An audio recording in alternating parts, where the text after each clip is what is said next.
Hello दोस्तों, मैं राहुल सिंह आपको बहुत बहुत स्वागत करता हूं हमारे YouTube platform the Bihari's academy पर। दोस्तों, जैसा कि हम लोग को पता है कि हम लोगों का जो सिलसिला चल पड़ा है वो इतिहास रचने की ओर, जो हम लोग और आपको दोनों को मिलकर करना है। हम लोग अपनी तरफ से बहुत सारा कोशिश कर रहे हैं, बहुत सारी कोशिश कर रहे हैं, बहुत सारी मेहनत कर रहे हैं कि आपको अच्छे से अच्छे बेहतरीन क्लासेस लेक्चर्स आपको आप तक पहुंचाएं, क्वेश्चंस का संग्रह आप तक पहुंचाएं। और आपका काम होगा कि हमारे साथ मिलकर इन लेक्चर्स को अच्छे से सुनकर और अपने लिए एक इतिहास, मतलब कि हमारे लिए भी और अपने लिए भी इतिहास बनाए, अच्छे से अच्छे मार्क्स लाकर और अपनी फ्यूचर को सिक्योर करके। अब जो बात होगी दोस्त, आज जो बात हो रही है वो अर्थव्यवस्था की, मतलब इकोनॉमिक्स की बात हो रही है। इकोनॉमिक्स ने हमने स्टार्ट कर दिया था और इकोनॉमिक्स में पहला चैप्टर हमने अर्थव्यवस्था का विकास और उसके इतिहास के बारे में थोड़ा बहुत आपको बताया था और उसके क्षेत्रों के बारे में बहुत अच्छे से बताया था। प्राथमिक क्षेत्र, द्वितीय क्षेत्र और तृतीय क्षेत्र, तीनों क्षेत्रों के बारे में आपको बहुत ही आसान भाषा में मैंने समझाया था। कोई कंफ्यूजन नहीं रह गया था।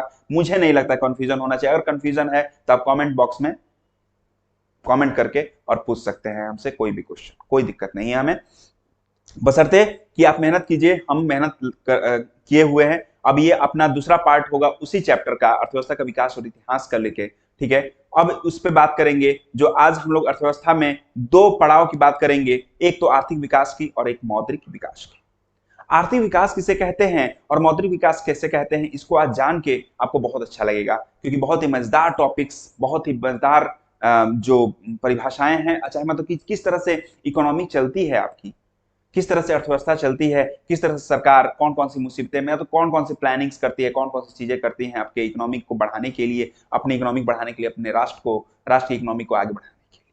हम लोग विकासशील देश में आते हैं और उसको विकसित देश बनाना है, तो कौन कौन सी चीजें हमको चाहिए, उसके बारे में हम लोग आज जानेंगे। सबसे पहले मैं जो बात करूंगा, हमारी अर्थव्यवस्था में जो दो पिलर हैं, वो सबसे पहले आर्थिक विकास की बात करूंगा। आर्थिक विकास की परिभाषा को लेकर बहुत लोग कंफर्म नहीं है, मतलब बहुत ज्यादा द्वंद्व है, बहुत ज्यादा एक कह सकते हैं विचारात्मक जो द्वंद्व है, विचारात्मक लड़ाई है। लेकिन मुझे जहां तक लगा पढ़ने के बाद, आपके किताबों को या अपनी किताबों को पढ़ने के बाद, मुझे बस यही महसूस हुआ कि आर्थिक विकास उसे ही कहते हैं जब आप अपनी इकोनॉमी को उस तरह से, अपने रिसोर्सेज को, अपनी जनसंख्या को उस तरह से यूज करें कि हर एक क्षेत्र में, हर एक एरिया में, मतलब चाहे वो प्राथमिक क्षेत्र हो, चाहे द्वितीय क्षेत्र हो, चाहे तृतीय क्षेत्र, तीनों क्षेत्र में आपको वृद्धि दिखे, उत्पादकता स्तर जो है ऊंची दिखे, तो आपको क्या कहलाता है कि आर्थिक विकास आपका हो रहा है। कुछ ना कुछ क्या हो, डेवलपमेंट हो, डेली बाई डेली। उसमें आपकी जनसंख्या आपकी ज्यादा है, जैसे भारत की जनसंख्या 140 करोड़ है। आर्थिक विकास उस गति से नहीं हुआ है जिस गति से होना चाहिए। क्यों? उसके पीछे बहुत सारा कारण है। वन ऑफ द मोस्ट, सबसे पहले कारण है कि आपने मूलभूत आवश्यकताओं को पूरा करने में ही जनता जो है बहुत ज्यादा तबाह है। बेरोजगारी उच्च स्तर पर है, ठीक है। और स्किल्स पे बहुत ज्यादा ध्यान नहीं दिया गया शुरू से, इसलिए जो है आज आर्थिक विकास, हम लोग विकासशील देशों में आते हैं। आज तक हम लोग को पहुंच जाना चाहिए था, जिस तरह से चाइना हब बन चुका है, मैन्युफैक्चरिंग हब, ठीक है। और व्यापार करने में, और उन लोग का जीवन स्तर जो है, आज जीवन स्तर जो नापा जाता है वो पैसे से ही, राष्ट्रीय आय से ही मापा जाता है। तो राष्ट्रीय आय चाइना का कहाँ है और इंडिया का कहाँ है, वो हम लोग सब लोग जानते हैं, ये सच्चाई है। तो वहां तक पहुंचने के लिए हमारा आर्थिक विकास जरूरी था। और आर्थिक विकास में यही पढ़ते हैं कि आप जब जनसंख्या का, अपनी जनसंख्या का हिसाब या जनसंख्या का जो पोटेंशियल है, उसको आप इतने अच्छे से इस्तेमाल कीजिए, उसके जीवन स्तर में, उसके वृद्धि, उसके आय में वृद्धि होती चला जाए, तभी आपको क्या कहलाता है कि आर्थिक विकास हो रहा है। इसी चीज को यहाँ पे लिखा हुआ आपको मिलेगा कि प्रोफेसर रोस्टो कहते हैं कि आर्थिक विकास एक और श्रम शक्ति में वृद्धि की दर तथा दूसरी ओर जनसंख्या में वृद्धि के बीच का संबंध है। दोनों के बीच में संबंध, कि आपका श्रम वृद्धि दर बढ़ रहा है कि नहीं और जनसंख्या के साथ आप कितना कोरिलेट कर पा रहे हो अपनी आर्थिक विकास को, इसी चीज को क्या कहते हैं, आर्थिक विकास कहते हैं।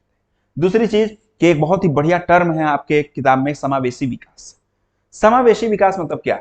चारों तरफ आपको विकास दिखे, कोई भी वर्ग हो, कोई भी आदमी हो, एक एक आदमी, उसका जीवन स्तर क्या हो, ऊंचा होता चला जाए, उसका जो उत्पादकता स्तर हो, जो प्रोडक्टिविटी लेवल है, उसका बढ़ता चला जाए, वो दिन प्रतिदिन अपने आप में कुछ ना कुछ इंप्रूवमेंट देखे। आज वो अगर 500 का शर्ट पहन रहा है तो हो सकता है कल को जाके वो 1000 का शर्ट पहनने लगे, तब ये डेवलपमेंट है। अगर उसके पास आज कीपैड वाला मोबाइल है तो हो सकता है कल को दूसरा मतलब कि इंटरनेट वाला मोबाइल या मतलब कि स्मार्ट मोबाइल हो जाए, ठीक है। तो ये सब लेवल है जो कि आप मापते हो, शिक्षा का स्तर बढ़ जाए आपका, जीवन स्तर बढ़ जाए, स्वास्थ्य स्तर बढ़ जाए, इकोनॉमिक स्तर बढ़ जाए, ठीक है, तब होता है। तो समावेशी विकास उसे कहते हैं कि आर्थिक विकास की जिस पद्धति या प्रक्रिया से समाज के सभी वर्गों का जीवन स्तर ऊंचा होता चला जाए तथा समाज का कोई भी वर्ग विकास के लाभ से अछूता नहीं रहे, तो ऐसे ही विकास को क्या कहते हैं? समावेशी विकास कहते हैं। चारों तरफ हमें विकास ही विकास दिखे, विकास लड़का नहीं, विकास दिखे। विकास कहाँ है उसको ढूंढने की कोशिश हो रही है भारत में भी और जगहों पर भी। ऐसा नहीं है सिर्फ भारत में। जो विकासशील देश हैं, जो गरीब देश हैं, जो अफ्रीका के बहुत सारे देश जूझ रहे हैं इन सब चीजों से, तो उनको उस विकास का स्तर पहुंचाने के लिए जरूरी है समावेशी विकास, सभी वर्गों का क्या हो? विकास। अब देखते हैं आगे दोस्त, कुछ परिभाषाएं आपको बताऊंगा मैं आर्थिक विकास की, जो प्रोफेसर, कुछ विद्वानों ने, कुछ अर्थशास्त्रियों ने बताया है। सबसे पहले उनमें आते हैं प्रोफेसर मेयर एवं बाल्डविन। ये बोलते हैं कि आर्थिक विकास एक ऐसी प्रक्रिया है जिसके द्वारा दीर्घकाल में किसी अर्थव्यवस्था की वास्तविक राष्ट्रीय आय में वृद्धि होती है। क्योंकि ये प्रोसेस है, आर्थिक विकास रातों रात आंधी नहीं आ जाता है, रातों रात तीनों क्षेत्रों में वृद्धि नहीं हो जाएगी। आर्थिक विकास एक दिन में नहीं होता है, वो बहुत वर्षों का परिणाम होता है कि दीर्घकाल में आपने अर्थव्यवस्था को आपने किस तरह से चलाया है, किस तरह प्लानिंग करके आपने अपनी अर्थव्यवस्था को उस ओर बढ़ाया है, तभी आपका क्या होता है? आर्थिक विकास होता है। आर्थिक विकास तथा आर्थिक वृद्धि में अंतर, ये देखिए, ये कंट्राडिक्टरी आप वर्ड बोल सकते हो। आर्थिक विकास और आर्थिक वृद्धि दोनों एक ही चीज है, दोनों इकोनॉमिक से ही रिलेटेड है और दोनों में वृद्धि हो रही है। बट आर्थिक वृद्धि इनके अनुसार, आपकी किताब के अनुसार, इन प्रोफेसर्स के अनुसार, इन अर्थशास्त्रियों के अनुसार ये है कि आर्थिक वृद्धि जब आप ग्रोथ कहते हो, जब इकोनॉमिक ग्रोथ की बात करते हो, आर्थिक वृद्धि की बात करते हो, तो आप विकसित देश की बात कर रहे हो। जो देश विकसित हो चुका है, जिसके अर्थव्यवस्था क्या हो चुकी है, उस स्तर पर पहुंच गई है जहां से क्या है, वो सिर्फ और सिर्फ आगे की ओर बढ़ रहे हैं, उनको अब विकास की जरूरत नहीं है, वो विकसित हो चुके हैं ऑलरेडी। ठीक है, जो भी करेंगे वो लोग उस लेवल पर पहुंच गए हैं कि वहां से वो लोग कुछ भी अच्छे से अपना प्लानिंग कर सकते हैं। तो ये होता है इकोनॉमिक ग्रोथ। और इकोनॉमिक डेवलपमेंट मतलब आर्थिक वृद्धि और आर्थिक विकास में क्या अंतर है? आर्थिक वृद्धि समझ गया, आर्थिक विकास उसे कहते हैं जब विकासशील देश जो विकास कर रहा है, जो अभी डेवलप्ड कंट्रीज बनने की ओर अग्रसर है, जैसे भारत, वो क्या कहलाएगा? अपना आर्थिक वृद्धि, आर्थिक विकास। ठीक है, तो आर्थिक वृद्धि और आर्थिक विकास में आपको अंदर समझ में आएगा। श्रीमती उर्सला, क्या नाम है? उर्सला हिक्स कहती हैं कि वृद्धि शब्द का प्रयोग आर्थिक दृष्टि से विकसित देशों के संबंध में किया जाता है, जबकि विकास शब्द का प्रयोग विकासशील अर्थव्यवस्था के संबंध में किया जाता है। उसी चीज को सपोर्ट करते हैं डॉक्टर ब्राइट सीन। उसके अनुसार बोलते हैं कि ग्रोथ शब्द का प्रयोग विकसित देशों के लिए किया जा सकता है। उसी चीज को सपोर्ट करते हैं मेडिसन भी, बोलते हैं कि धनी देशों में आय का बढ़ता हुआ स्तर आर्थिक वृद्धि का सूचक होता है, जबकि निर्धन देशों में आय का बढ़ता हुआ स्तर आर्थिक विकास का संकेत देता है। ठीक है, ये समझ में आ गया कि आर्थिक वृद्धि किसके लिए? विकसित देशों के लिए। और आर्थिक वृद्धि किस चीज के लिए?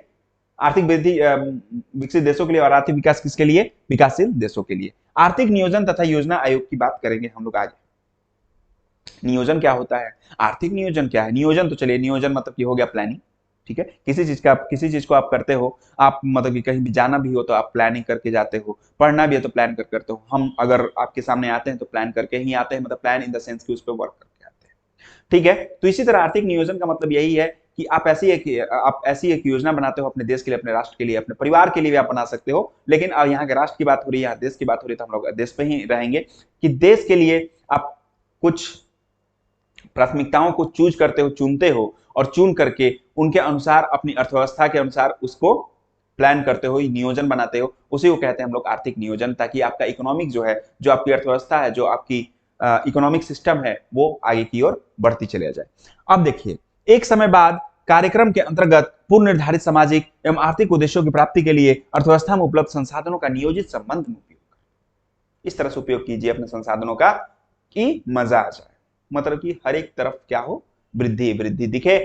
ठीक है, मे भी आपकी प्राथमिकता अभी हो कि कृषि को आगे बढ़ाया जाए, तो कृषि को आप आगे बढ़ाइए। आज भारत की जो उपयोगिता है, चाहे मतलब कि भारत की जो प्राथमिकता है, वो है कौन सी? द्वितीय क्षेत्र, मतलब औद्योगिक क्षेत्र। उसी चीज के लेकर मेक इन इंडिया से लेकर आत्मनिर्भर भारत और बहुत सारी योजनाएं चल रही हैं, जिसके आपको दिखेंगे, स्टार्टअप वगैरह सब कुछ। ठीक है, राष्ट्र की प्राथमिकताओं के अनुसार देश के संसाधनों का विभिन्न विकासात्मक क्रियाओं में प्रयोग करना ही क्या कहलाता है? आर्थिक नियोजन कहलाता है। योजना आयोग के शब्द में ये याद रखिएगा कि आर्थिक नियोजन का अर्थ राष्ट्र की प्राथमिकताओं के अनुसार देश के संसाधनों का विभिन्न विकासात्मक क्रियाओं में प्रयोग करना इंग्लिश में बोलता है कि economic planning means utilisation of country's resources into different development activities in accordance with national priorities. मतलब कि भारत की जो प्राथमिकता है उसके अनुसार उसके संसाधनों का यूज कीजिए और अपने देश को क्या बनाइए, आगे अग्रसर कीजिए, आर्थिक विकास उसका कीजिए, उसी को क्या कहते हैं, आर्थिक नियोजन कहते हैं। ठीक है, अब आगे बढ़ते हैं।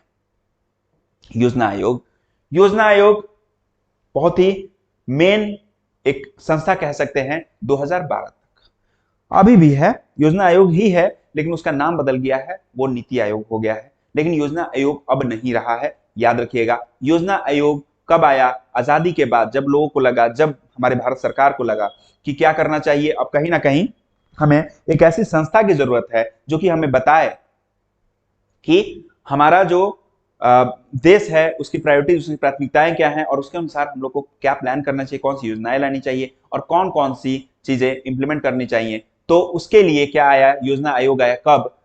15 मार्च 1950 को। जो पदेन अध्यक्ष जो हेड होते हैं उसके प्रधानमंत्री, योजना आयोग के हेड जो होते थे वो प्रधानमंत्री होते थे, और पहले जो प्रधानमंत्री अपने जवाहरलाल नेहरू वही थे प्रथम हेड, मतलब प्रथम अध्यक्ष थे तत्कालीन प्रधानमंत्री जवाहरलाल नेहरू। ये सब ऑब्जेक्टिव आपके लिए, ऑब्जेक्टिव बहुत काम आने वाला है, ऑब्जेक्टिव का वेटेज ज्यादा है, इसलिए आपको जरूरत है कि इन सब चीजों को लेक्चर्स में ही आप लोग फिनिश कर लें। हमारे ऑब्जेक्टिव आने का वेट करें आप, लेकिन उसके पहले अगर आप कर लेते हैं तो अच्छी बात है ना, उस समय आपको आसान पड़ेगी। अब बात करते हैं कि कामकाज कौन करता है, योजना आयोग का कामकाज कौन करता है? क्या प्रधानमंत्री आता था? नहीं, उसके उपाध्यक्ष एक होते थे और उपाध्यक्ष के साथ साथ 8 लोग और होते थे, जिसकी सहायता के लिए आयोग के 8 सदस्य और होते थे जो कि इसकी हेल्प करते, मतलब 9 लोग, ऑब्वियस सी बात है 9 लोग थे। ठीक है, अब बात करते हैं कि योजना आयोग ने क्या किया, किस तरह से प्लानिंग किया। योजना आयोग जब आया ना, उसने बोला कि 5 साल का हम लोग एक टारगेट रखते हैं, सर से बोला, सरकार से बोला, प्रधानमंत्री से, कि हम लोग 5 साल का टारगेट रखते हैं और उसके अकॉर्डिंग देखते हैं कि प्राथमिकता क्या है, उसके अनुसार काम करते हैं। ठीक है, तो उसी के अनुसार 5-5 साल पे वो प्राथमिकताएं बदलती चली गई और हमारा देश आज भी मतलब ठीक है, विकासशील अर्थव्यवस्था है, लेकिन अच्छे ट्रैक पर। ठीक है, तो योजना आयोग का बहुत बड़ा हाथ है। पंचवर्षीय योजनाएं उसने स्टार्ट की, 11 पंचवर्षीय योजनाएं हो चुकी थी जब ये संस्था डिमोलिश हुआ, मतलब खत्म। 2000 कब? 2012 में खत्म हुआ है, और भारत में पहली पंचवर्षीय योजना जो आई है 1951 से 56। ये ऑब्जेक्टिव है आपके लिए कि प्रथम पंचवर्षीय योजना आयोग द्वारा कब लाई गई, तो 1951 से 56 तक में इंप्लीमेंट की गई। और 11वीं कब जब लास्ट थी वो कौन सी थी? 11वीं थी। और कब से कब तक? 2007 से 2012 तक।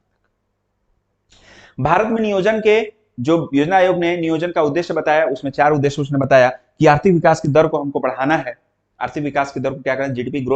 जीडीपी ग्रोथ अभी आगे मैं बताऊंगा अगले चैप्टर में। तो जीडीपी ग्रोथ को बढ़ाना है, कृषि एवं उद्योगों का आधुनिकीकरण, कृषि में आधुनिक चीजें लानी है, उद्योग में आधुनिक चीजें लानी है, औद्योगिकरण करना है, आत्मनिर्भरता को प्राप्त करना है।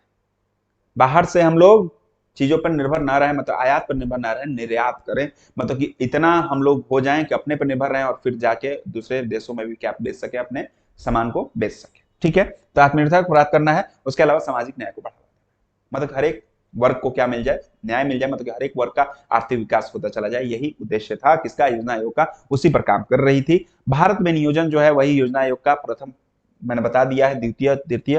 अब ऐसे करते 11वीं जो आया 2007 से 12 के बीच में वो आके खत्म। अब हम लोग एक बात करेंगे राष्ट्रीय विकास परिषद और नीति आयोग की। ठीक है, राष्ट्रीय विकास परिषद और नीति आयोग। राष्ट्रीय विकास परिषद कौन सी संस्था थी, इसके बारे में जानेंगे। जब ये योजना आयोग आया तो योजना आयोग, ठीक है, योजना आयोग में 8 मतलब कि 9 पदेन सदस्य थे जो कि काम कर रहे थे, उसके लिए उपाध्यक्ष के साथ साथ 8 सदस्य और थे। लेकिन एनडीसी जो है उसने ये काम किया एक ब्रिज के रूप में, एक पुल के रूप में। किसके बीच में? सरकार और योजना आयोग के बीच में कोई कंट्राडिक्शन ना रहे। अगर योजना आयोग कोई प्लानिंग बताता है, 9 लोग मिलकर कोई प्लानिंग बताता है, तो जो सरकार है, जो केंद्र सरकार है, उसको ये ना लगे कि हमारे खिलाफ है, या मतलब कि ऐसा कुछ, चाहे मतलब कुछ भी, अगर मतलब कि थोड़ा सा कंट्राडिक्शन भी है तो उस चीज को रखा जा सके, या मतलब राज्य जो है उस चीज को इंप्लीमेंट करने से ना रुके। ठीक है, तो इस चीज के लिए ये एनडीसी आया। कौन सा? नेशनल डेवलपमेंट काउंसिल, राष्ट्रीय विकास परिषद, जिसका गठन हुआ 6 अगस्त 1952 को। उसका उद्देश्य मैंने जो बताया कि आर्थिक नियोजन हेतु राज्य सरकारों और योजना आयोग के बीच मतलब कि सहयोग, मतलब केंद्र सरकार, राज्य सरकार, मतलब कि केंद्र सरकार, राज्य सरकार और योजना आयोग के बीच में कोई भी खाई ना रहे, इसके लिए। पदेन सदस्य थे सभी राज्यों को, सभी राज्यों को बुलाया जाता था, समोसा चटनी दिया जाता था। ठीक है, कि खाइए भाई, क्षीर सागर का है, और खा के और क्या कीजिए भाई, इस चीज पे जो योजना आयोग ने प्लानिंग लाया है उस पर आप मुहर लगा दीजिए। ठीक है, तो सारे लोग मुहर लगा देते थे। प्रत्येक पंचवर्षीय योजना बनाने का कार्य योजना आयोग का था और अंत में राष्ट्रीय विकास परिषद में तक सब लोग सामने रखा था और फिर बोला जाता था कि भाई आप लोग इस पे क्या कीजिए, मुहर लगाइए और फिर काम आगे बढ़ाया जाए, इंप्लीमेंट किया जाए उस चीज को। ठीक है, तो इस तरह से योजना आयोग काम करते हैं। योजना आयोग को समझ में आया होगा। अब हम लोग बात करते हैं जो योजना आयोग 2012 में डिमोलिश हो गए, खत्म हो गए, नष्ट हो गया, उसके जगह पे कौन आया? उसके जगह पे आया नीति आयोग। कौन आया? नीति आयोग। जब प्रधानमंत्री मोदी आए तो उन्होंने योजना आयोग को समाप्त कर और नीति आयोग लाए 1 जनवरी 1915 को, और उसका भी काम वही था जो योजना आयोग का काम होता है कि प्लानिंग करना, नीति बनाना अपने देश के विकास के लिए, अपने देश की अर्थव्यवस्था के विकास के लिए। तो उसमें नीति आयोग का फुल फॉर्म जो होता है हम आपको बता देते हैं, इससे आपको मालूम चल जाएगा नीति आयोग का काम क्या है। हिंदी में दिया हुआ है, थोड़ा सा इंग्लिश में जान लेंगे तो और अच्छा रहेगा। एन से ये नीति हो गया, ये नीति ऐसे, और इसका फुल फॉर्म आप बोलेंगे तो नेशनल, आई से इंस्टीट्यूशनल, फॉर, टी से ट्रांसफॉर्मिंग, और लास्टली इंडिया। इंडिया को ट्रांसफॉर्म करना है तो इंडिया। नीति का full form national institution for transforming India. एक ऐसा इंस्टीट्यूशन खोला गया, एक ऐसा आयोग बनाया गया जो कि सिर्फ और सिर्फ इंडिया को ट्रांसफॉर्म करने में विश्वास रखता है, मतलब उसको किस चीज की जरूरत है, प्राथमिकता क्या होनी चाहिए, इस चीज पर काम करता है अपना नीति आयोग। उसके भी प्रधान अध्यक्ष जो है वही सेम एज योजना आयोग, कोई बदलाव नहीं किया गया। कौन होंगे? प्रधानमंत्री। और सबसे पहले जो अगर पूछता है कि नीति आयोग के सबसे पहले प्रधान अध्यक्ष कौन थे, तो उस समय प्रधानमंत्री कौन थे आपको पता है? 2014 में, 2015 में नरेंद्र दामोदर भाई मोदी, और वही थे। ठीक है, हमारे प्रधानमंत्री अभी भी हैं।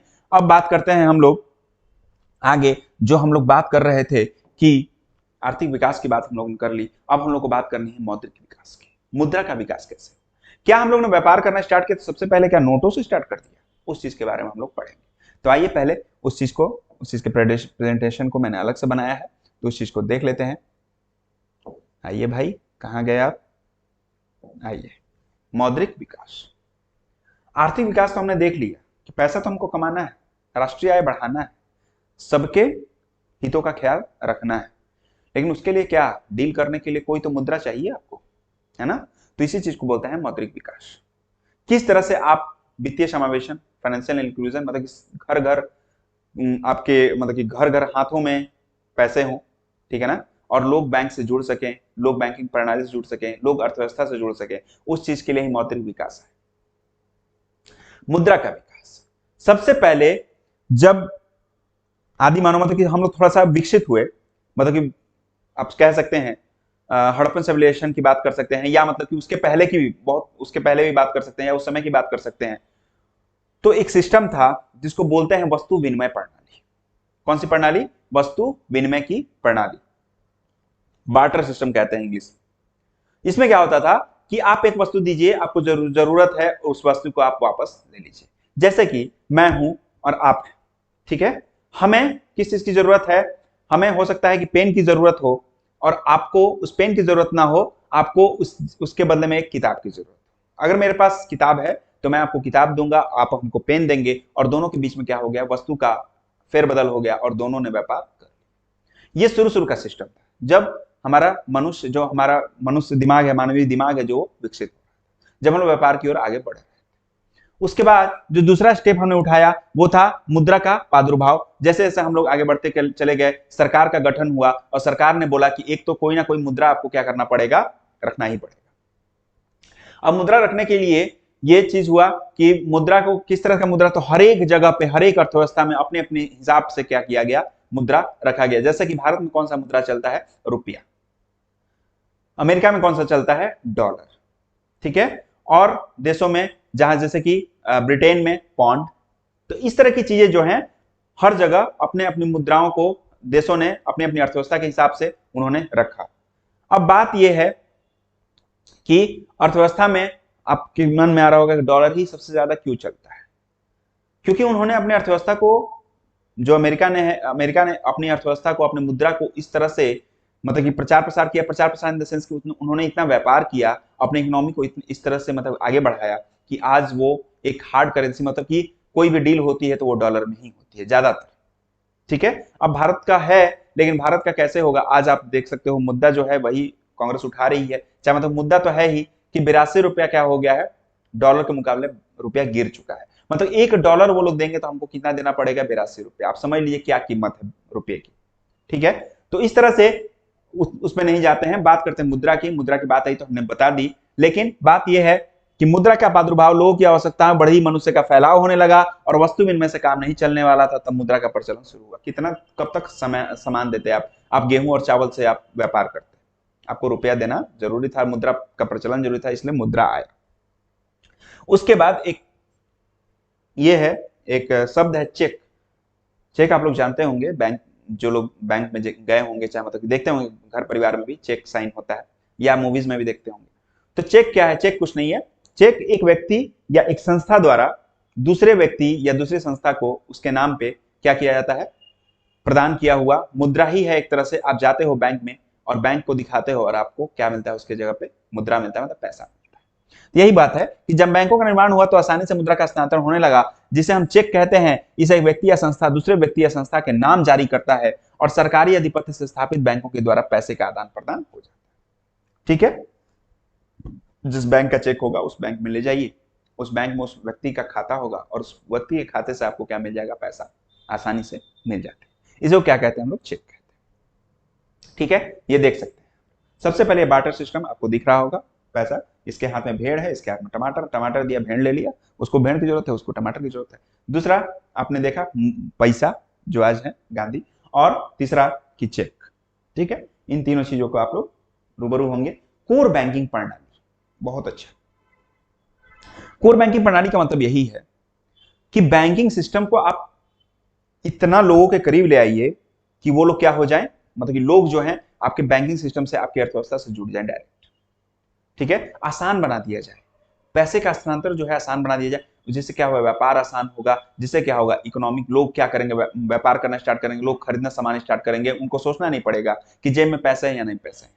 आज आप देखते हैं जब बैंकिंग सिस्टम स्टार्ट हुआ, चेक से शुरुआत हुई, चेक शुरुआत हुई, उसके बाद आपने देखा कि डेबिट कार्ड, क्रेडिट कार्ड आया। आज आप देखते हो कि मोबाइल बैंकिंग सिस्टम जो है, ठीक है ना, जो डिजिटल सिस्टम है वो आपको काम आ रहा है। हर एक जगह जाते हैं आप, सब्जी की दुकान पे भी जाते हैं तो वो उसने रखा हुआ है स्कैन का, फोन पे तो गूगल पे, ये सब। ठीक है, उसको क्या करते हैं, आप स्कैन करते हैं और आप आसानी से पैसे क्या कर सकते हो, भेज सकते हैं। आजकल तो वो स्कैन करने की जरूरत नहीं है, अगर मोबाइल नंबर है तो उसके भी आप पैसे दिए कर सकते हो। लेकिन एक चीज ध्यान रखना है कि इस चीज को यूज करते समय आपको डरना तो है नहीं, लेकिन दूसरी चीज डरना है ये भी, कि डरना भी है क्योंकि फ्रॉड बहुत सारा हो रहा है। ठीक है, जिस तरह से बैंकिंग सिस्टम, कोर बैंकिंग प्रणाली जो है, कोर बैंकिंग सिस्टम हमारा जो है डेवलप हो रहा है, वैसे वैसे खतरा भी जो है, साइबर क्राइम वाली जो खतरा है, कि आता है मैसेज आपके लिए, या कॉल आता है, प्रैंक कॉल आता है कि सर आपके यहाँ ये मतलब कि आपको लॉटरी लगी है, आपको इतना पैसा मिल रहा है, तो आप अकाउंट, आपके यहाँ ओटीपी गई है, ठीक है, आप दे दीजिए। और आप जो मतलब कि शिक्षित लोग नहीं है वो लोग दे पाते हैं, दे देते हैं, और क्या हो जाता है, धोखाधड़ी हो जाता है, उनके अकाउंट से कितने लोगों का पैसा उड़ सकता है, और उड़ गया है, हमारे सामने भी उड़ा है ना। तो भाई देखते हैं कि कोर बैंकिंग प्रणाली की परिभाषा क्या होती है। जब एक व्यक्ति एक स्थान से दूसरे स्थान तक बिना विलंब के बैंक के माध्यम से पैसे का लेन देन कर ले तो उसको कहते हैं कोर बैंकिंग प्रणाली। जब कोर बैंकिंग प्रणाली आई तो सबसे पहले एक मशीन आया जिसको हमने बोला एटीएम। एटीएम का फुल फॉर्म होता है, जो आपका ऑब्जेक्टिव के लिए इंपॉर्टेंट है, automatic teller machine.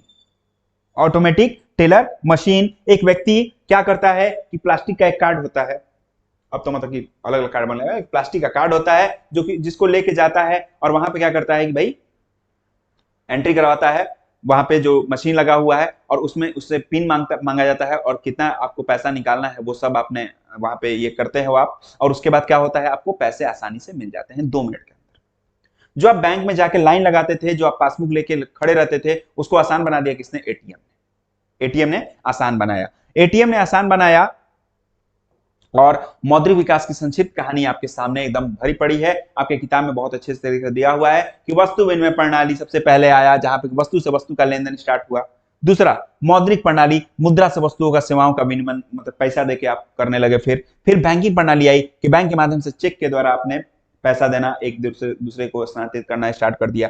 Core banking प्रणाली आई कि एक संकेत से एक व्यक्ति के खाते से दूर अवस्थित दूसरे व्यक्ति को उसी बैंक के माध्यम से क्या हो जाएगा, पैसे का स्थानांतरण हो जाएगा। अब डेबिट कार्ड जो मैं बात कर रहा था कि बैंक द्वारा दिया गया प्लास्टिक का कार्ड जिसके द्वारा बैंक में अपनी जमा राशि पैसे का उपयोग कर सकते हैं। ठीक है, जाइए डेबिट कार्ड एंट्री कराइए और फिर एटीएम से आप क्या कर सकते हैं, पैसे निकाल सकते हैं। क्रेडिट कार्ड की बात करेंगे कि बैंक द्वारा, अब देखिए हाँ, बैंक डेबिट कार्ड और क्रेडिट कार्ड बहुत कंफ्यूज होता है। डेबिट कार्ड आपको अपने मतलब कि जो आप बैंक अकाउंट खुलाते हैं उसके बाद डेबिट कार्ड आपको मिल जाता है, कार्ड मिल जाता है। क्रेडिट कार्ड उसको मिलता है जिसका बैंकिंग जो रिकॉर्ड है वो अच्छा होता है, मतलब कि आप बहुत ज्यादा लेन देन करते हो और आप एक विश्वासी कस्टमर बन गए हो किसके लिए, उस बैंक के लिए, तो उसको आपके अकाउंट के हिसाब से वो कुछ पैसे आपको देता है कि जहां पे कि आप मतलब कि एक कर्ज के रूप में कह सकते हैं कि कभी भी आप कहीं भी शॉपिंग कर सकते हैं या मतलब जो जरूरत की चीज आप खरीद सकते हैं। बाद में आपको उसके लिए आपको उसको पैसा लौटाना होता है, कुछ ब्याज वगैरह भी लगता है, लेकिन उन लोगों को नहीं मिलता है जो लोग मतलब कि फ्रॉड कर चुके हैं, मतलब कि पैसे वैसे है नहीं अकाउंट में और बार बार उनका कुछ ना कुछ गलत चीजों में मतलब कि बैंक में ये होता है, रिकॉर्ड होता है, तो उनको नहीं मिलता है। डेबिट कार्ड उसी को मिलेगा, उस व्यक्ति को मिलेगा, प्लास्टिक का कार्ड है जिसके आधार पर उसके धारक द्वारा किसी वस्तु को या मतलब ऐसे को कर ले सकता है, मतलब कि उसको ले सकता है अपने कर के आधार पर। अब आर्थिक विकास की माप एवं सूचकांक की बात करेंगे, बहुत ही अच्छा टॉपिक और बहुत ही इंपॉर्टेंट टॉपिक, अभी तक हम लोग के लिए इंपॉर्टेंट होता है, आप लोग के लिए तो और इंपॉर्टेंट। राष्ट्रीय आय किसे कहते हैं? राष्ट्रीय आय और कुछ नहीं है, आय मतलब क्या होता है, पैसा कमाना, ठीक है ना। राष्ट्र के स्तर पर पैसा जिस तरह से आए, मतलब तीनों क्षेत्रों में एक साल में जो भी पैसा, जितना पैसा आ रहा है लीगल तरीके से, इलीगल तरीके से नहीं, काला धन की बात नहीं कर रहे हैं हम बात कर रहे हैं कि जो आप इन्वेस्टमेंट कर रहे हो, जो आप पैसे कमा रहे हो जैसे भी, ठीक है, वो लीगल तरीके से हो, तो वो एक साल में जितना पैसा कमाना है अपने, उसको क्या कहते हैं हम लोग, राष्ट्रीय आय कहते हैं। उसकी परिभाषा को अच्छे ढंग से देख लेते हैं कि किसी देश में एक वर्ष की अवधि में उत्पादित सभी वस्तुओं एवं सेवाओं के मौद्रिक मूल्य के योग को राष्ट्रीय आय कहते हैं। राष्ट्रीय आय जितना ज्यादा होता है उतना क्या कहा जाता है कि विकसित देश है। अब किसी देश में एक वर्ष की बात आ रही है, तो एक वर्ष क्या जनवरी से दिसंबर माना जाएगा? नहीं। अर्थव्यवस्था में जो एक वर्ष है ना दोस्त, वो याद रखिएगा, जो वित्तीय वर्ष चलता है वो चलता है आपका, जो इकोनॉमिक्स में वर्ष चलता है वो चलता है आपका 1 अप्रैल से 31 मार्च। 1 अप्रैल से 31 मार्च। यही कारण है कि आप देखते होंगे जनवरी फरवरी मार्च में टीसीआ सब जो होता है, टीसी सब टिकट जो चेक करता है, चाहे बैंक में भी, चाहे मतलब कि चालान वालान काटने का भी बहुत ज्यादा उस समय क्या हो जाता है, तेज हो जाता है काम। क्यों? क्योंकि राष्ट्रीय आय का जो है वो सीमा खत्म होने वाला, मतलब 31 मार्च आने वाला होता है, और 31 मार्च तक एक ये रहता है, टारगेट रहता है कि इतना पैसा भारत के पास आ जाना चाहिए। वो आप ही दे रहे हो, टैक्स से दे रहे हो या मतलब जैसे भी दे रहे हो, लेकिन आपको ही देना है। तो भाई राष्ट्रीय आय को बढ़ाना है तो ज्यादा से ज्यादा चालान काटना चाहिए। तो ये एक टारगेट होता है और इसी के मुताबिक आपको दिखता होगा कि बोला भी जाता है, हमारे पापा खुद बोलते हैं कि मार्च में, फरवरी जब स्टार्ट होता है, जनवरी फरवरी स्टार्ट होता है, तो बोलते हैं कि टिकट लेके छोड़िए। मतलब ऐसे तो टिकट लेके मैं चढ़ता ही हूँ, ऐसा कुछ नहीं है, लेकिन फिर भी बोलते हैं कि नहीं, टिकट के बिना चढ़ना ही नहीं है, क्योंकि अगर मजबूरी में भी आप चढ़ते हो तो वहां पे टीसी जरूर मौजूद होता है। तो कोई दिक्कत नहीं है, मैं तो चढ़ता हूँ और उसके बाद क्या कर लेता हूँ भाई, बात कर लेता हूँ और टिकट बना देता है टीसी। ठीक है, फाइन लगता है लेकिन कोई बात नहीं। ठीक, तो ये चीज है राष्ट्रीय आय। प्रति व्यक्ति आय किसे कहते हैं? राष्ट्रीय आय तो हमने समझ लिया कि एक साल में जो भी आपने पैसा कमाया, जो राष्ट्र के स्तर पर जो पैसा, मतलब पूरा टोटल जो पैसा इकट्ठा हो रहा है, जो पैसा कमा रहा है राष्ट्र, उसको क्या कहते हैं? राष्ट्रीय आय कहते हैं। प्रति व्यक्ति आय क्या है? प्रति व्यक्ति आय कुछ नहीं है, जो आपकी राष्ट्रीय आय है ना, उसमें आप कुल जनसंख्या से क्या कर दीजिए, भाग दे दीजिए। 140 करोड़ जनसंख्या है ना आज, है ना, 140 करोड़ जनसंख्या है, उसमें अगर आप जितना भी कमा रहे हैं उससे आप क्या कर दीजिए, भाग दे दीजिए जनसंख्या से, तो क्या निकल आएगा? प्रति व्यक्ति आय। देखिए जैसा फॉर्मूला मैंने आपके सामने रखा है कि प्रति व्यक्ति आय में रहते हुए व्यक्तियों की औसत आय होती है, राष्ट्रीय आय बटा में कुल जनसंख्या आप कर दीजिए, बाकी क्या निकल आएगा? आपका राष्ट्रीय प्रति व्यक्ति आय निकल आएगा। अब प्रति व्यक्ति आय की बात हुई तो मैं आपके सामने कुछ आंकड़े रखना चाहूंगा, ये भी लेटेस्ट आंकड़े हैं, ठीक है। मैंने कोशिश की है कि देश, राज्य और जिले के स्तर पर आपको बताने की कोशिश करूं। देशों में जो सबसे अधिक प्रति व्यक्ति आय है वो आपको दिखेगा कतर में।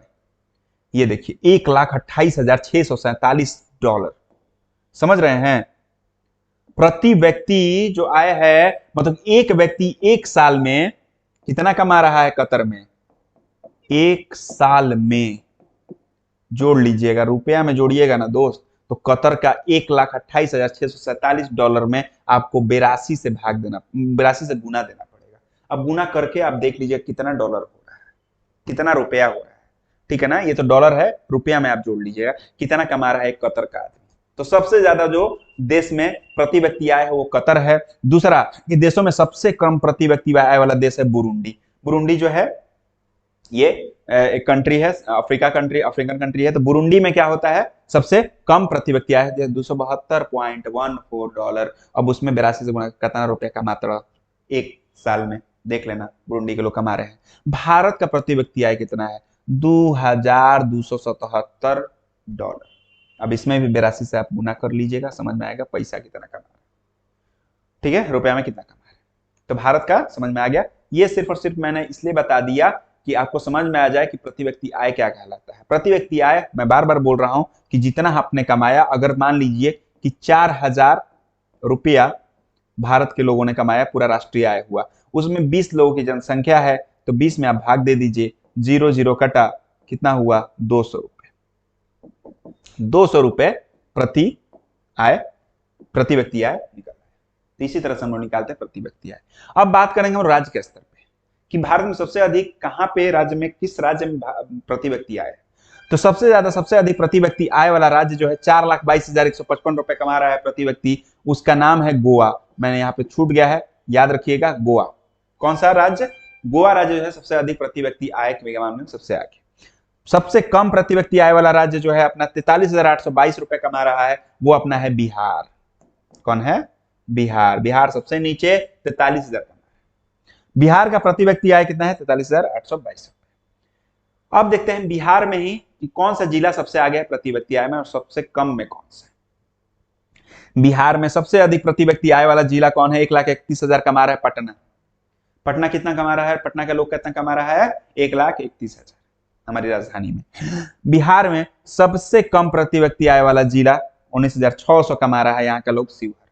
एक साल में मात्र 19,600, मैं समझ लो 12 महीना का, तो मान लो 1,500 करीब 1,500 के करीब ये लोग कमा रहे हैं। तो आप देख सकते हो कि कितना कम है। भोजपुर का जो हमारा जिला है, इसलिए मैंने ये लगा दिया है भोजपुर से हम लोग हैं। तो भाई भोजपुर में 31,600 रुपए कमा रहे हैं लोग एक साल में एक व्यक्ति कितना कमा रहा है, 31,600। चलिए भाई, प्रति व्यक्ति आय की बात हो गई, राष्ट्रीय आय की बात हो गई। अब हम लोग बात करेंगे कुछ सूचकांकों की। इसमें सबसे बड़ी बात है मानव विकास सूचकांक, ठीक है। मानव विकास सूचकांक जिसकी बात होती है कि मानव का विकास, आपके मतलब कि आपके देश में जो मनुष्य है, एक व्यक्ति है, उसका विकास किस स्तर पर मापा जाए, किस लेवल पर मापा जाए कि किस लेवल के आदमी मतलब डेवलपमेंट हो रहा है। तो उसके लिए 3 मानक हैं, जिसमें आप देखोगे जीवन आशा, शिक्षा प्राप्ति और जीवन स्तर। कौन कौन सा, जीवन आशा, शिक्षा प्राप्ति और जीवन स्तर। जीवन आशा मतलब प्रत्याशा, मतलब कि यहाँ पे क्या है, भारत में आपको दिखता होगा, आपको मालूम अगर होगा तो 17 पॉइंट कुछ ये है, 1 या 2 जो भी है, 67 साल हम लोग जीते हैं, जीवन की प्रत्याशा है। दूसरी कि शिक्षा प्राप्ति हम लोग किस लेवल के आप लोग जानते हैं। और तीसरा कि जीवन स्तर, मतलब कि लेवल क्या है आपके जीने का। इस स्तर पर मानव विकास सूचकांक निकालती है कौन, संयुक्त राष्ट्र विकास कार्यक्रम, यूएनडीपी। इसको इंग्लिश में बोलें तो यूनाइटेड नेशनल डेवलपमेंट प्रोग्राम, ठीक है। यूएनडीपी निकालती है कौन से सूचकांक, मानव विकास सूचकांक। और मानव विकास सूचकांक निकालने का फॉर्मूला यही है, सूचक जो है कि जीवन प्रत्याशा कितनी है, शिक्षा प्राप्ति कितनी, जीवन, ये सब ऑब्जेक्टिव है आपके, आ जाएगा डायरेक्ट कि कितने सूचकांक है, कौन कौन से हैं, ये आ जाएगा।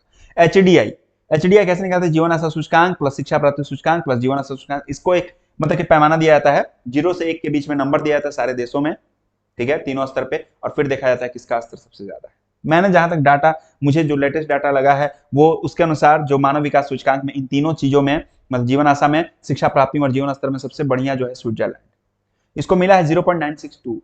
देख लीजिए 0 to 1 इसके बीच में ही देना है, और इसमें भी सबसे पहले नंबर को मिला है 0.962, मतलब पूरा 1 नहीं मिला, कहीं ना कहीं कमी है उसमें भी।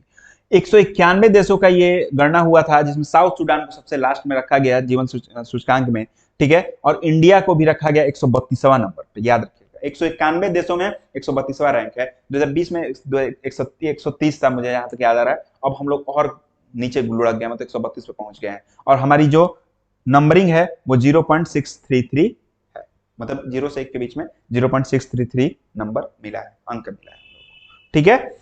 तो इस तरह से जो जीवन विकास मानव विकास सूचकांक वो कौन निकालता है? यूएनडीपी निकालती है। 3 स्तर पे निकालती है, 3 लेवल देखती है वो, और तीनों लेवल के आधार पर हमारा जो रैंकिंग है, जो पहला जो देश है 191 देशों में वो है स्विट्जरलैंड, जो लास्ट है साउथ सूडान, जो भारत का रैंकिंग वो 132 है। इन तीनों चीजों का आप लोग थोड़ा सा ध्यान रखिएगा। राष्ट्रीय मानव विकास रिपोर्ट, नेशनल ह्यूमन डेवलपमेंट रिपोर्ट। अब जब बात हुई ना कि मानव विकास सूचकांक की, तो हमारे भारत में भी, ठीक है, हमारे भारत में भी ये कहा गया कि भाई एक ऐसा सूचकांक, एक ऐसा रिपोर्ट तैयार किया है जिससे हम लोग के मानव विकास, मतलब भारत में जो विकास हो रहा है, जो मनुष्य का विकास हो रहा है, उसको थोड़ा सा निगरानी रखी जाए। तो उसके लिए आया कौन सा? राष्ट्रीय मानव विकास रिपोर्ट, नेशनल ह्यूमन डेवलपमेंट, यूएनडीपी के। देखिए यूएनडीपी के मानव विकास की तर्ज पर ही भारत की पहली मानव विकास रिपोर्ट 2002 में आई, ठीक है। उसके बाद इसको सबसे पहले 2002 में नई दिल्ली में जारी किया गया। इस रिपोर्ट को तत्कालीन उसमें जो प्रधानमंत्री थे वो थे अटल बिहारी वाजपेयी। याद रखिएगा कि सबसे पहले जब राष्ट्रीय मानव विकास रिपोर्ट जब जारी हुआ था, क्वेश्चन आ सकता है कि कौन तत्कालीन प्रधानमंत्री थे, तो वो अटल बिहारी वाजपेयी, 2002, ठीक है, 23 अप्रैल 2002। इस रिपोर्ट के अंदर जब 2002 में जब रिपोर्ट आई ना दोस्त, तो उसमें सबसे पहले जो रैंकिंग दी गई थी वो केरला को, ठीक है। और जो लास्ट में जो थे ये 5 राज्य बीमारू। अब देखिए बीमारू, अब इसका क्या मतलब है बीमारू? देखिए कौन कौन से राज्य रखा गया था। बी आई से बिहार, एम से एमपी मतलब मध्य प्रदेश, ए से आसाम, ठीक है, आर से राजस्थान, मैं पूरा नहीं लिख रहा हूं, ठीक है, और यू से यूपी मतलब उत्तर प्रदेश। कौन कौन सा? बिहार, एमपी, असम, राजस्थान और यूपी, ये थे बीमारू स्टेट उसके अनुसार, उस समय के अनुसार 2002 के अनुसार। आज थोड़ी कहानी उल्टी है, ठीक है, मतलब बिहार तो पीछे है ही, बिहार तो मतलब धीरे धीरे आगे बढ़ रहा है। बाकी और भी जो है जो राज्य हैं वो आगे बढ़ चुके हैं। सबसे ज्यादा जो गरीब लोग हैं भारत में है 22.8 करोड़, ह्यूमन पॉवर्टी इंडेक्स बोलता है। अब लास्ट जो टर्म है अपने चैप्टर का वो है आधारिक संरचना, ठीक है। इसके बाद हम लोग बिहार के बारे में बात करने, इसी लेक्चर में खत्म कर दूंगा मैं कि बिहार की प्रॉब्लम्स क्या है, बिहार में गरीबी क्यों है, बिहार की इतनी प्रॉब्लम्स क्यों है। वो है सिर्फ और सिर्फ आधारिक संरचना। आधारिक संरचना जो है एक परिभाषा, आधार मतलब क्या होता है? आधार में बेस। बेस क्या होना चाहिए आपकी? मजबूत होना। इंफ्रास्ट्रक्चर जो होना चाहिए क्या होना चाहिए? मजबूत होना चाहिए, किसी भी देश का, किसी भी समाज का, किसी भी परिवार का। अगर बेस मजबूत है ना तो आपको क्या आसानी है किस चीज में कि आप कोई भी चीज हासिल कर सकते हैं। तो आधारिक संरचना उसे ही कहते हैं कि वे सभी तत्व जैसे बिजली, परिवहन, संचार, बैंकिंग, स्कूल, कॉलेज, अस्पताल आदि देशों के आर्थिक विकास के आधार हैं, उन्हें देश का आधारिक संरचना या आधारभूत ढांचा कहा जाता है। जिस देश का आधारभूत ढांचा जितना मजबूत होगा उतना ही क्या होगा? वो तेजी से विकास करेगा। इसीलिए बोला जाता है कि सबसे पहले क्या किया जाए? बिजली, सड़क, ये सब चीजें क्या है मूलभूत हो सकता है जो पूरी हो जाए, उसके बाद ना जो लोग है क्या करेगा? बढ़ चढ़कर हिस्सा लेगा किसमें? इकोनॉमिक्स में। अब चलिए जो बात है, थोड़ा सा लेट लेक्चर हो रहा है, 38 मिनट हो चुका है, मैं खत्म करता हूं। अभी बिहार का थोड़ा सा पढ़ना है हम लोग को।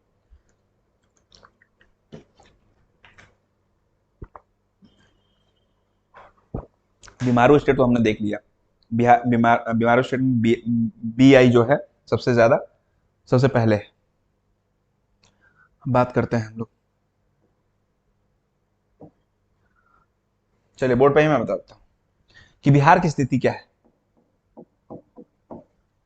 बिहार गरीब क्यों?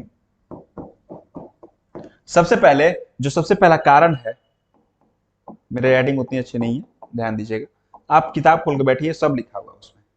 सबसे पहले बिहार में जो है जनसंख्या सबसे ज्यादा है, मतलब सबसे ज्यादा नहीं, मतलब जनसंख्या ज्यादा है। जनसंख्या ज्यादा होना सबसे पहला कारण है हम लोग गरीब होने का। जनसंख्या क्यों ज्यादा है? क्योंकि हमारे पास जो है ना शिक्षा की कमी नहीं, बल्कि शिक्षा की कमी है, अशिक्षा है हमारे यहाँ। अशिक्षा है तो ऑब्वियस सी बात है कि नौकरी नहीं है, नौकरी उस तरह से नहीं है। और शाम को, और जैसे कि मतलब कोई भी मजदूर चाहे मतलब कोई भी है, अगर वो शाम को पहुंचता है काम वाम करके चाहे कुछ भी, तो उसके पास इंटरटेनमेंट के लिए कुछ नहीं। इंटरटेनमेंट का नाम तो सिर्फ और सिर्फ क्या है, सेक्स है। ठीक है, सेक्स है तो ऑब्वियस सी बात है सेक्स होगा और जनसंख्या की बढ़ोतरी होगी। तो बिहार में जो सबसे बड़ा पिछड़ेपन का कारण है वो जनसंख्या। ठीक है, और दूसरी चीज अपनी जो मैंने बताया, अशिक्षा। कौन सी? अशिक्षा, मतलब अनएजुकेशन। तीसरी चीज जो बात होती है वो बात होती है हमारी कि हमारे पास संसाधनों की कमी तो है ही, उसके साथ साथ ये जो बोलते हैं बाढ़ और सूखा। क्या है? बाढ़ और सूखा। ठीक है दोस्त, बाढ़ और सूखा ये दोनों चीज आता है। ऊपर आप देखेंगे कोसी जो है सोख है बिहार की, और सूखा भी, एक तरफ बहुत ज्यादा बारिश, एक तरफ बहुत कम बारिश। ये सब चीजें क्या है, किसके लिए जिम्मेदार हैं? बिहार में गरीबी की जिम्मेदारी। चौथी जो चीज है कि बिहार में जो है हम लोग की वो कृषि पर ज्यादा निर्भरता। कृषि पर कौन सा? ज्यादा निर्भरता। कृषि पर ज्यादा निर्भरता क्या मतलब है कि तीनों क्षेत्र में आपकी निर्भरता अगर हो, मतलब प्राथमिक क्षेत्र, द्वितीय क्षेत्र और तृतीय क्षेत्र तीनों अगर ग्रोथ कर रहा है तो अच्छी बात है। और सिर्फ आप कृषि पर ज्यादा निर्भर हो जाएंगे तो क्या होगा? दिक्कत होगी। बात यह भी नहीं है कि कृषि में आप ज्यादा निर्भर है, बात यह है कि जितनी खेत है आपके पास, जितनी जमीन है, उसके अकॉर्डिंग बहुत लोग उसमें लगे हुए हैं। अब जैसे कि 2 कट्ठा जमीन है, 1 कट्ठा जमीन है, 1 बीघा जमीन है मान लीजिए। ठीक है, उसमें जरूरत है 5 लोगों की, पूरा का पूरा खानदान भरा पड़ा है, पूरा का पूरा खानदान लगा पड़ा है उसी खेत को खेती करने में। ये हो सकता था कि 4 लोग लगे किसमें? खेती करने में। 2 लोग लग जाएं कुछ जाके औद्योगिक क्षेत्र में, चाहे जो स्किल्स हैं उसमें जाके कुछ हाथ में आजमाएं, वहां से पैसे कमा के लाएं, और तीसरे लोग हो सकता है कि कुछ सेवा क्षेत्र में कुछ काम करें। ठीक है, तो तीनों में से होता तो राष्ट्रीय आय भी बढ़ता है, पारिवारिक आय भी बढ़ता है, ये सभी चीजें होती। तो बिहार में ये प्रॉब्लम है कि कृषि पर ज्यादा निर्भरता है, इसके लिए भी हम लोग गरीब। अब इसके अलावा बहुत सारी प्रॉब्लम्स हैं जो कि आपको आसपास दिखेंगी। अब इसको ठीक करने के लिए, सुधारने के लिए, बिहार में अगर गरीबी को आपको कम करना है या सुधारना है तो सुधार के लिए आप क्या क्या कर सकते हैं? बस इसका उल्टा कर देना है कि भाई जनसंख्या को कंट्रोल कीजिए, अशिक्षा दूर कीजिए, उसके अलावा बाढ़ और सूखा पर कंट्रोल कीजिए। जो बाढ़ आता है उसके लिए आप अच्छी योजना बनाएं और अलग योजना बनाएं। ठीक है, और जो जिस चीज को सूखा, जो क्षेत्र सूखा है वहां पे आप क्या कर सकते हैं? जैसे कि अभी एक चल रहा है प्रोजेक्ट, नदी लिंक प्रोजेक्ट। ठीक है ना, मतलब रिवर लिंक प्रोजेक्ट। ठीक है, उसको जोड़ना है नदियों को। तो बिहार में भी ऐसा कुछ प्रोजेक्ट आ सकता है ना। अभी यूपी और एमपी मिलकर, केन और बेतवा मिलकर एक मतलब कि वो नदी जोड़ो परियोजना में सबसे पहला जो अपना नदी जोड़ो परियोजना है वो चल रहा है। तो उस तरह से बिहार में भी हो सकता है सूखा मिटाने के लिए। चौथी चीज मैंने जो बताया कि कृषि पर आप ज्यादा आत्मनिर्भर मत रहिए, कृषि पर निर्भर मत रहिए। तीनों क्षेत्रों में आप क्या कीजिए? चीजें इंप्लीमेंट कीजिए। उसके अलावा आधारिक संरचना जो है, इंफ्रास्ट्रक्चर जो है आपको डेवलप करना पड़ेगा व्यापार के लिए। तो ये सब चीजें जो है आपको आर्थिक विकास की ओर आगे बढ़ाएंगी। भारत मतलब बिहार में हो रहा है।